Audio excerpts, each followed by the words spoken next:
Hi everybody. So আমি মানিক এবং আপনাদের সবাইকে আমাদের চ্যানেল লিটারেচার স্টাডি অ্যাট হোমে পুনরায় স্বাগত জানাই। আমরা আবারও আজকে আলোচনা করতে চলেছি ইউজিসি নেট এবং ওয়েস্ট বেঙ্গল সেট পরীক্ষার প্রথম পত্র থেকে। আজকে আমরা টিচিং অ্যাপটিটিউড এই ইউনিটটি থেকে তার মোস্ট ইম্পর্টেন্ট 50টি প্রশ্ন বা এমসিকিউজ আলোচনা করব। প্রথম প্রশ্নটি দেখতে পাচ্ছেন আপনারা, what are the 3 levels of teaching?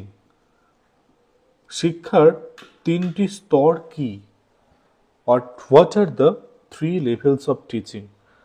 তো এখানে আপনারা জানেন যে মেমোরি লেভেল, আন্ডারস্ট্যান্ডিং লেভেল এবং রিফ্লেকটিভ লেভেল অফ টিচিং। তো অপশন এ হচ্ছে কারেক্ট অপশন, তাই না? অপশন এ হচ্ছে রাইট অপশন। স্মৃতি, বোঝাপড়া ও প্রতিফলন।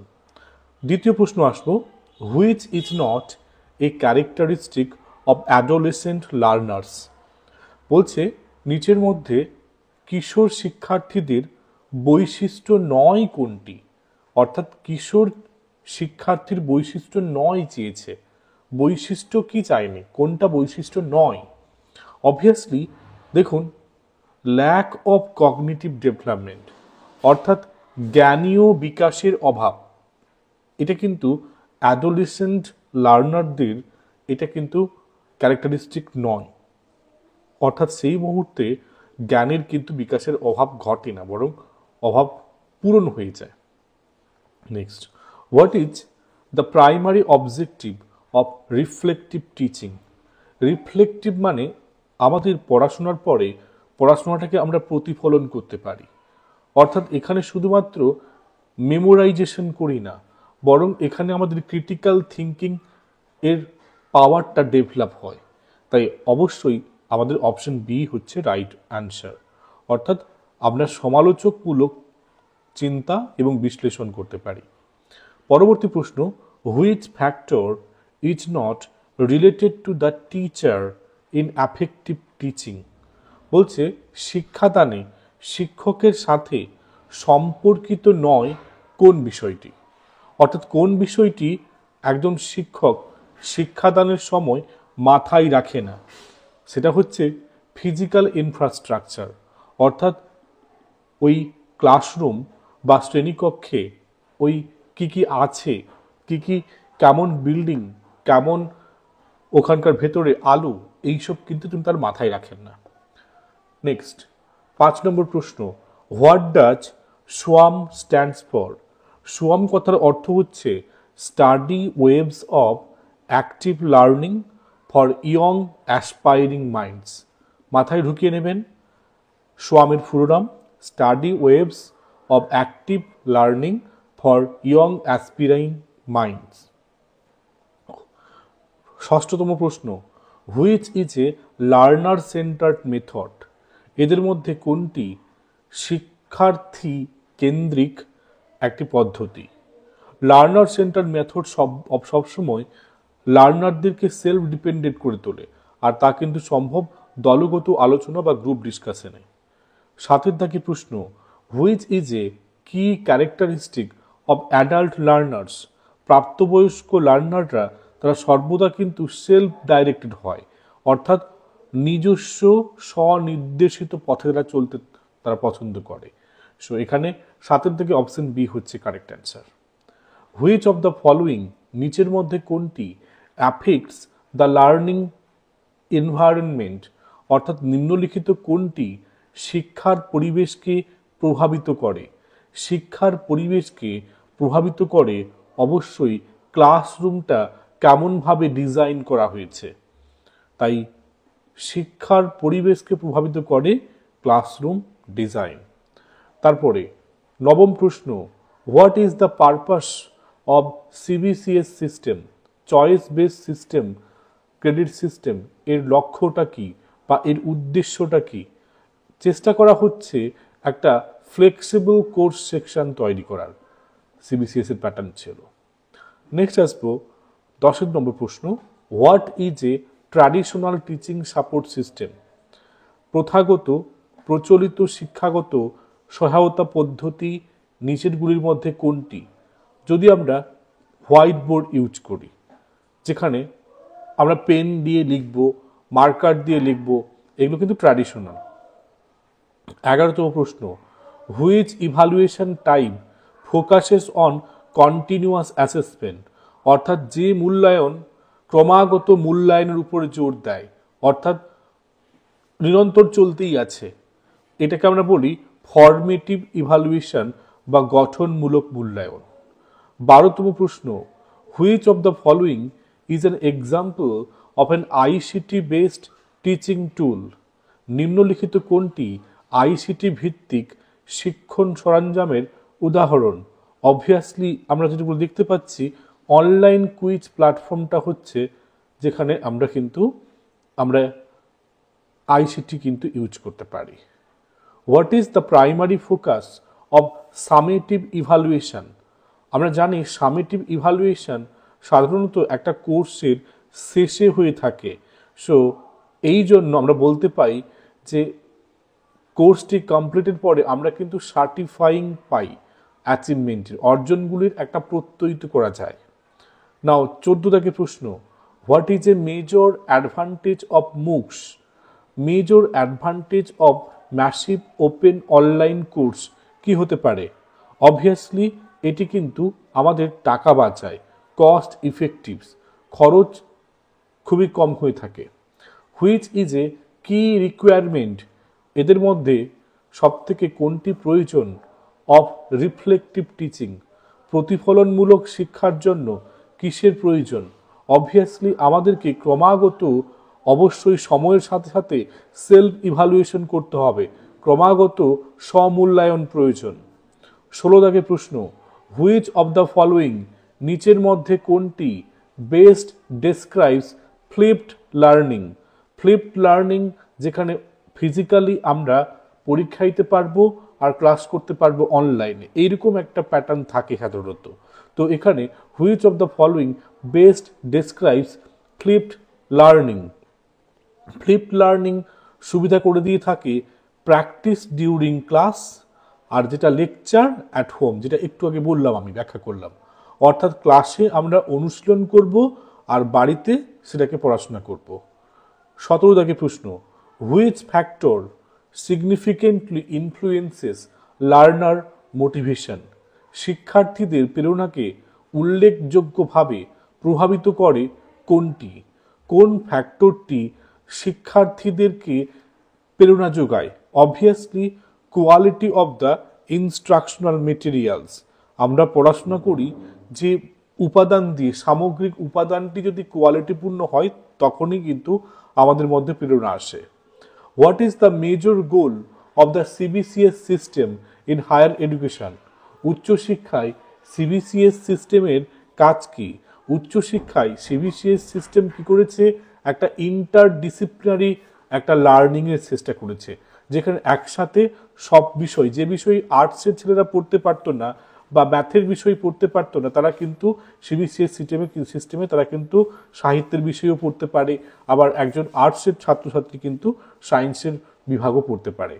19 প্রশ্ন, which is an ICT based evaluation method? এদের মধ্যে কোনটি আইসিটি ইনেবলড একটি মূল্যায়ন পদ্ধতি? অবশ্যই অনলাইন কুইজ এর মধ্যে একটি। নাও 20 প্রশ্ন, what is the purpose of diagnostic evaluation? আমরা কেন নির্ণায়ক মূল্যায়ন করি? ডায়াগনস্টিক আমরা বলি রোগ নির্ণয়, তাই না? যাতে করে আমরা ছাত্রছাত্রীদের মধ্যে যে ডিসেবিলিটিস রয়েছে সেটাকে চিহ্নিত করতে পারি, অর্থাৎ শেখার প্রতিবন্ধকতাকে চিহ্নিত করতে পারি। 21 প্রশ্ন, what is the role of the learning environment in teaching? অর্থাৎ আমাদের শিক্ষার পরিবেশের ভূমিকা কতটা জরুরি? অবভিয়াসলি আমাদের যদি লার্নিং এনভায়রনমেন্টটা সঠিক না হয়, আমাদের কিন্তু ওই রকমভাবে প্রমোট করতে পারবো না কিভাবে কন্ডিউসিভ লার্নিং হতে পারে। অর্থাৎ অনুকূল শিক্ষাকে উন্নীত করে শিক্ষার পরিবেশ। তারপরে what does Swayam aim to achieve? Swayam কি লক্ষ্য নিয়ে এগিয়ে চলেছে? সোয়ামের লক্ষ্য হচ্ছে সবাইকে অ্যাক্সেস দেওয়া এবং কোয়ালিটি এডুকেশন দেওয়া। তাহলে provide access to quality education for all, সবার জন্য মানসম্মত শিক্ষার প্রবেশাধিকার প্রদান করা। এরপরে আসবো 23 দাগের প্রশ্ন, হোয়াট ডিস্টিংগুইশেস ফর্মেটিভ ইভালুয়েশন, এদের মধ্যে কোনটি মানে আলাদাভাবে পৃথক করেছে ফর্মেটিভ ইভালুয়েশনকে? আমরা যে অপশনগুলো বলছি, it is conducted after the course of ends, obviously no, formative exam শেষে হয় না। It is focused on improving learning during the course, অবশ্যই একটা কোর্স চলাকালীন শিক্ষার উন্নতির উপর ফোকাস করে থাকে। 24 দাগের প্রশ্ন, which method is learner centred, নিচের মধ্যে কোন মেথডটি শিক্ষার্থী কেন্দ্রিক? অবভিয়াসলি আমরা যদি দেখি lecture method teacher centric, case study obviously এটা হচ্ছে student centric, dictation drill and practice এগুলো কিন্তু স্টুডেন্ট সেন্ট্রিক নয়, তাই কেস স্টাডি হচ্ছে আমাদের যেটা হচ্ছে শিক্ষার্থী কেন্দ্রিক।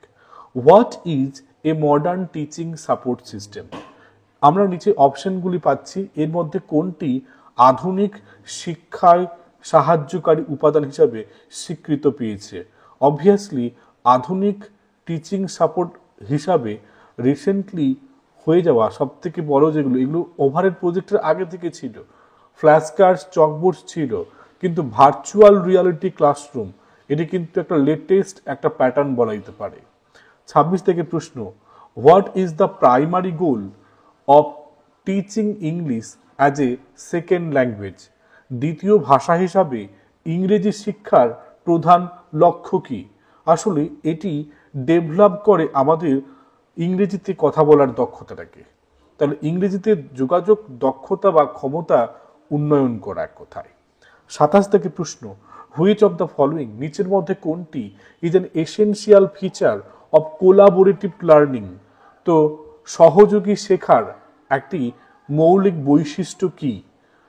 আসলে যেখানে কোলাবোরেশন শিখি আমরা তা হচ্ছে দলে, তাই তাই group interaction and shared goals হচ্ছে রাইট অপশন।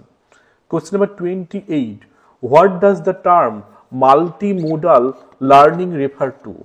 মাল্টিমোডাল লার্নিং এর অর্থ হচ্ছে learning through multiple senses and methods, আমাদের অগণিত ইন্দ্রিয় কার্যের মধ্যে শিখব এবং বিভিন্ন পদ্ধতিতে শিখব। প্রশ্ন নম্বর 29, what is the purpose of the national curriculum framework in India? So national curriculum framework, এই ফ্রেমওয়ার্কটি তার মেন উদ্দেশ্যটা কি? এদের উদ্দেশ্য হচ্ছে কারিকুলামটাকে ডিজাইন করা on natural needs and goals, অর্থাৎ জাতীয় প্রয়োজনে এবং লক্ষ্যগুলির ভিত্তিতে পাঠ্যক্রম ডিজাইন করা। ওকে, তারপরে চলে আসবো 30 নাম্বার প্রশ্নে। 30 থেকে প্রশ্ন বলছে, হুইচ টিচিং মেথড, কোন শিক্ষার পদ্ধতিটি encourages active participation from students, যেখানে ছাত্রছাত্রীরা স্ব ইচ্ছায় তারা অংশগ্রহণ করতে চাইবে। অবভিয়াসলি যদি টেকনোলজিক্যাল পেডাগোগিক্যাল আমরা যদি মানে অ্যাপ্রোচটা করতেছিলাম, কোন মেথডটা মানে লেকচার বেসড হলে হবে, প্রজেক্ট বেসড হলে হবে, ট্র্যাডিশনাল অ্যাসেসমেন্ট হবে, নাকি সেলফ স্টাডি করলে হবে? অবভিয়াসলি এখানে যে টিচিং মেথডটা ইউজ করা উচিত, যেখানে আমরা বলতে পারবো স্টুডেন্টরা অনেকটা মানে প্রজেক্ট বেসড হবে, ঠিক আছে? তারপরে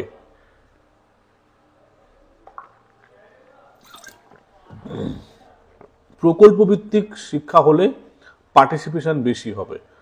ওকে, তারপরে চলে আসবে 31 দাগের প্রশ্নে, which of the following is a benefit of using multimedia in teaching?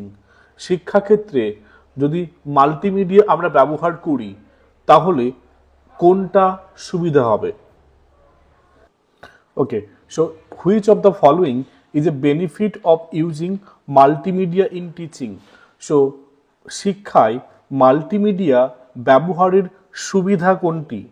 যদি আমরা শিক্ষায় ইউজ করি তাহলে কি হয়, এটা আমাদের এনগেজমেন্ট, লার্নার এনগেজমেন্টটাকে কিন্তু বাড়িয়ে তোলে। তাহলে এটার অর্থ হচ্ছে যে শিক্ষার্থীদের অংশগ্রহণ এবং তাদের বোঝার ক্ষমতাটাকে উন্নতি করে। তাহলে এই মাল্টিমিডিয়া যদি আমরা ব্যবহার করি, ধরো মানে একটা ছবি, একটা গান, একটা ভিডিও, কোনো কিছু বোঝানোর ক্ষেত্রে, তাহলে কিন্তু শিক্ষার্থীদের অংশগ্রহণ এবং বোঝার ক্ষমতাটাকে উন্নতি করে।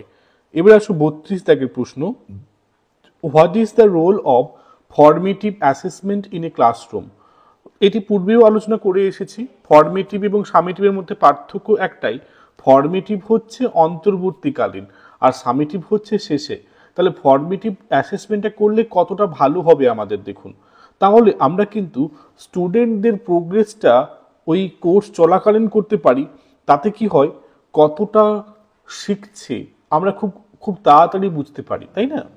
এবারে, which of the following is not a feature of constructivist teaching? এদের মধ্যে কোনটি কনস্ট্রাকটিভিস্ট অর্থাৎ গঠনমূলক শিক্ষার বৈশিষ্ট্য নয় চেয়েছে। কনস্ট্রাকটিভ টিচিং সর্বদা কিন্তু সক্রিয় হয়ে থাকে। সেখানে কনস্ট্রাকটিভের ক্ষেত্রে আমরা জানি কোলাবোরেটিভও হয়ে থাকে, কিন্তু কনস্ট্রাকটিভ টিচিং যেটা ফিচার নয় হচ্ছে এটা টিচার সেন্টার্ড ইনস্ট্রাকশন, এটা কিন্তু একদমই নয়, তাই না? 34 থেকে প্রশ্ন, হুইচ ফ্যাক্টর, কোন বিষয়টি mostly influences students learning outcome? ছাত্রছাত্রীদের বা শিক্ষার্থীদের শিক্ষার ফলাফলকে বেশিভাবে প্রভাবিত করে কোনটি? অবশ্যই দ্য টিচিং মেথড, যেটা টিচার অ্যাপ্লাই করছে ওটি, তাই না? যেটা টিচিং মেথড টিচার অ্যাপ্লাই করছে ওটাই কিন্তু বড় বিশেষ হিসেবে কাজ করে, যেটা ব্যবহৃত হয় ছাত্রছাত্রীদের বোঝানোর ক্ষেত্রে। এরপরে 35 থেকে প্রশ্ন, which of the following is an example of inquiry based learning? অর্থাৎ নিম্নলিখিত কোনটি অনুসন্ধান ভিত্তিক শিক্ষার উদাহরণ? অবভিয়াসলি অনুসন্ধানমূলক শিক্ষা শিক্ষার্থীদেরকে শেখায়, অর্থাৎ সলভ করতে বাস্তব জগতের সমস্যাটাকে সঠিকভাবে, অর্থাৎ solving real world problems through investigation হচ্ছে রাইট অ্যান্সার। 36 দাগের প্রশ্ন, what is the aim of experiential learning? অর্থাৎ অভিজ্ঞতা ভিত্তিক শিক্ষার উদ্দেশ্য কি? অভিজ্ঞতা ভিত্তিক শিক্ষার উদ্দেশ্য হচ্ছে কিভাবে আমরা হ্যান্ডস অন এক্সপিরিয়েন্স করতে পারি, অর্থাৎ হাতে কলমে অভিজ্ঞতার সুযোগ পাই। নেক্সট হচ্ছে, what is the purpose of action research in education? শিক্ষার ক্ষেত্রে অ্যাকশন রিসার্চ বলে এমন কিছুর কি ভূমিকা আছে? অবশ্যই আছে, যাতে করে আমরা কিন্তু চিহ্নিতকরণ করতে পারি যে কোন কোন বিষয়গুলোকে আমাদের উন্নতি করতে হবে। শিক্ষাদানে শিক্ষক যদি বুঝতে পারে তার কোন বিষয়টাকে উন্নতিকরণ করতে হবে, তাহলে কিন্তু বেটার শিক্ষা হয়ে দাঁড়াবে। 38 থেকে প্রশ্ন, হুইচ মেথড, কোন পদ্ধতি ইজ বেস্ট, আমরা দাঁড়িয়ে রয়েছে দেখি, on real life problem solving? Real life problem solving তখনই হবে যদি ওটা প্রবলেম বেসড লার্নিং হয়ে থাকে, সমস্যা ভিত্তিক শিক্ষা হয়ে থাকে। What does Vygotsky's zone of proximal development focus on? So ভাইগটস্কির জোন অফ প্রক্সিমাল ডেভেলপমেন্ট, এটি মূলত যারা বিশেষ করে গুরুত্ব দিয়ে থাকে learning with the help of a more knowledgeable other, অর্থাৎ আরও জ্ঞানী অন্য কারোর সহায়তায় আমরা যদি শিখতে পারি। এবারে 40 দাগের প্রশ্ন, which is A method of active learning? এদের মধ্যে কোনটি সক্রিয় শিক্ষা অর্জনের একটি প্রক্রিয়া? অবশ্যই সঠিকভাবে যদি আমরা সক্রিয়ভাবে শিক্ষা অর্জন করতে পারি, তার মধ্যে সবথেকে ভালো উপায় হচ্ছে পার্টিসিপেটিং করা, অর্থাৎ দলগত আলোচনায় অংশগ্রহণ করা। What is the benefit of peer teaching? Peer teaching এর মূল উপকারটা কিসের? উপকারটা হচ্ছে এইরকম, যদি আমরা পিয়ার টিচিং করি তাহলে it allows students to learn from each other. ছাত্রছাত্রীরা একে অপরের কাছ থেকে কিন্তু শিখতে পারবে, শিক্ষার্থীদের একে অপরের থেকে শেখার সুযোগ তাদের হয়ে থাকে। 42 question number, which of the following, নিচের মধ্যে কোনটি হয় না, is not a form of blended learning? Blended learning মানে অনলাইন অফলাইন দুটোর একটা সম্মিলিত পর্যায়। তো এদের মধ্যে কোনটি ব্লেন্ডেড লার্নিং এর ভাগ নয়? অবশ্যই যখন আমরা অনলাইন লার্নিং করি, শুধু অনলাইন হচ্ছে, তাই এটা কিন্তু বলতে পারি ব্লেন্ডেড লার্নিং এর পার্ট নয়। নেক্সট আসবো শুধুমাত্র অনলাইন শেখাটা জরুরি নয়। এবারে 43 থেকে প্রশ্ন, scaffolding, what does scaffolding in teaching refer to? Teaching এর ক্ষেত্রে স্ক্যাফোল্ডিং এর কাজটা কি? স্ক্যাফোল্ডিং আমাদেরকে এক বিশেষ ধরনের সহায়তা করে থাকে, যার মাধ্যমে স্টুডেন্টরা ওই টিচারের হেল্প থেকে একটা পরবর্তী পড়ার বোঝার ক্ষমতা ডেভেলপ করে, অর্থাৎ সহায়তা প্রদান বা যা শিক্ষার্থীদের পরবর্তী আন্ডারস্ট্যান্ডিং এর ক্ষেত্রে সাহায্য করে। নেক্সট আসবো, হুইচ অফ দ্য ফলোইং, নিচের মধ্যে কোনটি বেস্ট ডেসক্রাইবস, খুব ভালোভাবে ব্যাখ্যা করছে ডিফারেন্সিয়েটেড ইনস্ট্রাকশন। ডিফারেন্সিয়েটেড ইনস্ট্রাকশন বলতে আমরা কি বুঝি মূলত, তা হচ্ছে এমনভাবে টিচিং মেথডটাকে সেট করা যাতে করে বিভিন্ন ছাত্রছাত্রীদের মতো করে তারা শিক্ষাটাকে অর্জন করতে পারে।